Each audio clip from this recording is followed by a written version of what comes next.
tapahtuu. Mä tungen matkalaukkuun.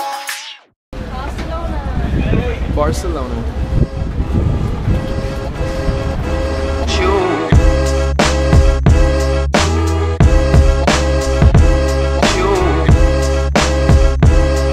Saavuin Barcelonaan. Kello on 10 illalla. Ei taas mitään käy, missä on nukkuu. Ainoa toivo ehkä tällä hetkellä on 2 semmoista tyttöä, kenen mä törmäsin tuolla laivalla. Ja niillä oli couchsurfing paikka. Täksi päiväksi hommattu jostain tai Barcelonaan. Ne lupas kysyä siltä hostilta, että jos mahtuisi nukkua sinne vielä. Mut jos se ei luonaan, niin ei mitään käy, missä on nukkuu. Katsellaan.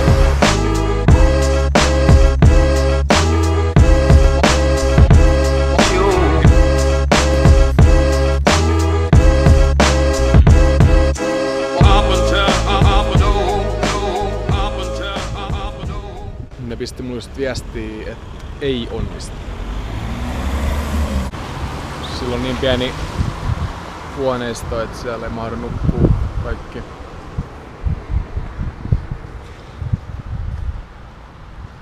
Nää on niitä hetkiä, kun haluais olla takaisin kotoa.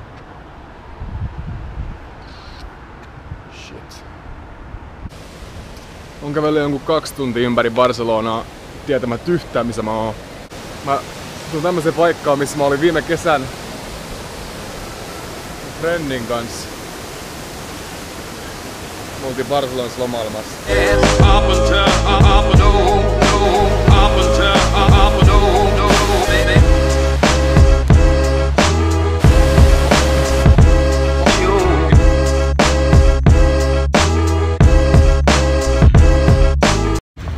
Viime yö oli vähän kyseenalainen.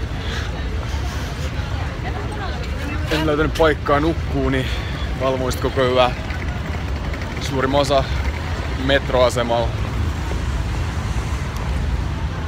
Jes, oli semmonen yö taas.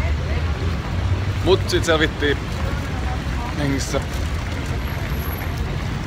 Ja nyt mulla on semmonen pikku probleemi. Mulla on vaihtoehtoja, mut mä en osaa päättää taas. Yksi on, että mä jään tänne huomiseksi. Mulla on täällä töitä huomenna. Se mun host sieltä Italian farmilta. Silloin kun frendi tää, ketä tarvii apua jossain maalaamisessa. Mut se tarkoittaa 1 yö lisää täällä. Joka tarkoittaa, että yksi uneton yö taas lisää. Joka ei oo hyvä. Ja toinen vaihtoehto on, että mä lähden Dubliniin, johon mä voisin kerätä vielä 17 päivää, jos mä nyt lähtisin. Koska mun frendit on siellä 17 päivää. Siinä vapasta pulma. Nyt mä sen päätin. Mä lähden Dubliniin sitten. 4 päivää, 2000 kilometriä, liftate. Ja sinne pitäisi olla niin vaikea.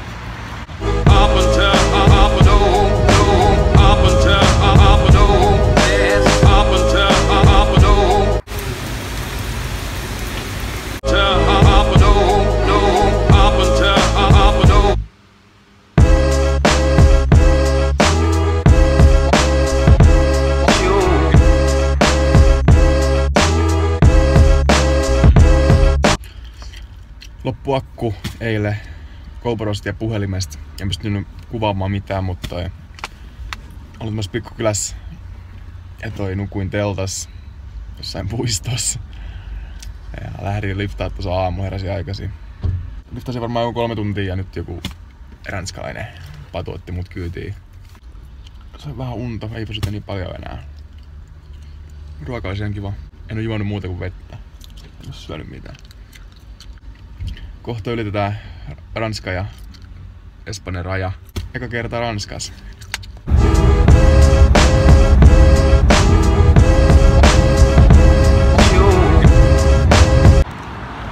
Niin luulin aluksi pääsin vaan Ranskan puolella, mut se heittikin mut puoleen väliin Ranskaa. Ajettiin jo joku 3-4 tuntia äsken. Yes. Seuraava destinaatio on Pariisi sitten. Toivottavasti tänään vielä.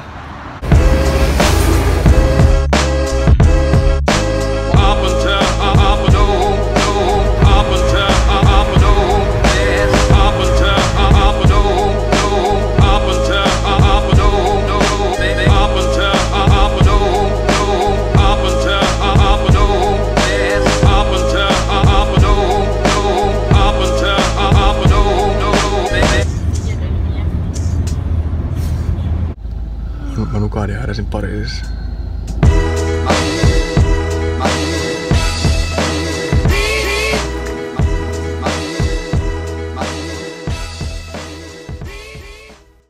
Thank you for everything. Thank you, guy. Yeah. Kello on 8.30. Heräsin just. Siis mulla oli eilen niin hyvä tuuri. Siis aivan älytä. Liftasin 3 kyydillä melkein Barcelonasta Pariisiin. Tuli jo pimeä. No sitten yksi pariskunta otti mut kyytiin. Ajoi koko matka sieltä Pariisiin. Ajettiin 4 tuntia Pariisin keskustaa. Päästiin tänne, kello oli jotain 11-12. Menin niitä luo nukkumaan. Sinne juotiin parit kaljat, syötiin pizzaa. Ihan parasta. Eli seuraava etappi on Lontoo. Lähdetään sinne vähän katsomaan, jos joku rekkamies taisi kyytiin. Bonjour! Bonjour!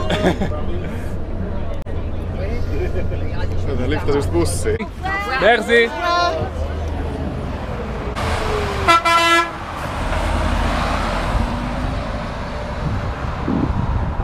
Toi oli nätti. Mammat vähän ruokki mua. Söin 5 croissanttia, 2 banaania, 1 appelsiini ja yksi mamma antoi mulle 5 € rahaa. Ja jees. Vielä on valosaa, vielä ehti liftaa.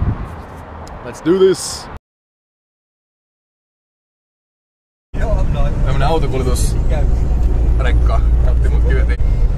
Pääsin tänne satamaan ja pääsin suoraan varmaan Lontooseen tänään. Britannian rajalla aika rankkaa, jouduttiin X-rayhin.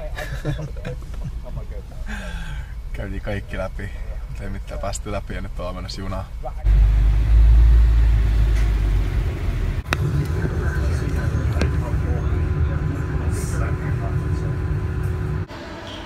Nyt tapahtui kyllä niin paljon 2 tuntia, että päätä huimaa. Liftasin tuolla Ranskan puolella, aika lähellä sitä satamaa, mistä pääsee tänne Iso-Britanniaan. Sitten päästiin siis satamaan ja sitten siellä oli yksi nainen, joka rupesi kyselemään ihan helvetistä kysymyksiä, koska mä olin kyydissä ja sanoin, että on liftarin kyyti ja jouduttiin sen takia koko rekkaan tonne X-rayhin. Oli siellä kuulusteluhuoneessa joku puoli tuntia. No, päästiin siis lähtemään. No, sitten päästään tänne. Se rekka tiputtaa mut tohon noin satamaan, no niin, nyt ollaan täällä Briteissä. Lähdetään liftaa Lontooseen päin ja kävellä tuohon lähimpää Balticsella, mikä on tosiaan satamassa. Sitten kysyin siltä myyjältä, että okei, että miten täältä pääsee Lontooseen, että mitä sä itse menisit? Se myyjä on, että ei täältä pääse kävelen pois, että täältä ei saa lähteä. Mikä juttu. Että täältä saa lähteä auton kanssa pois. Mä olen, että okei, mitä mä teen? No sit se jatkaa, että okei, hän soittaa vartijan tänne, että vartija varmaan voi heittää sut pois täältä ovelta. Vartija tulee siihen, juttelee mun kanssa, katsoo mun passin läpi, kyselee mut kysymyksiä. Se on sillä että joo, että mä en voi heittää sua minnekään, että poliisien pitää olla kuulustella sua ensiksi.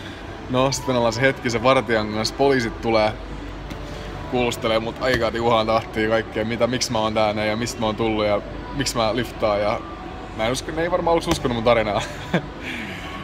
Sain aika kauan uskotella niillä. Mut sit se toinen poliisi rupesi uskomaan ja rupesi itse asiassa heittää mun kanssa läppää siinä. Ja sit se oli sillä, että no heitään nyt jätkä vähän pidemmälle ja heitti mut tänne. Ajettiin varmaan joku 30 kilsaa 24 asemalla. En taida lähteä täältä tänään minnekään. Tässä on aika mukava sohva. Huomenna varmaan sit London.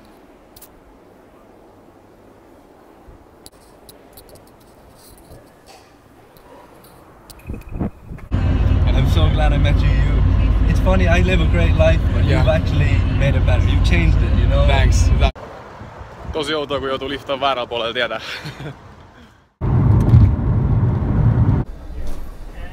Se oli varmaan viimeinen liftaus, minkä mä tein tällä reissulla.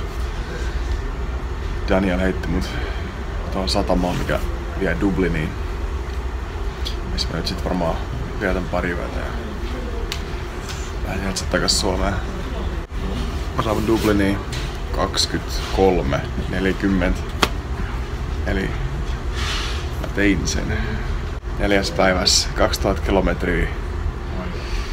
Barcelonasta Dubliniin liftate. Oli aika kiire. Mutta aika väsyvää. Pääs vaan nukkumaan. Dublin, Ireland.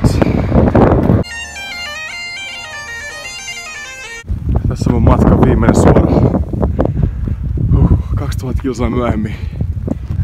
Fiilis on huikee. Vihdoin tätä otettu.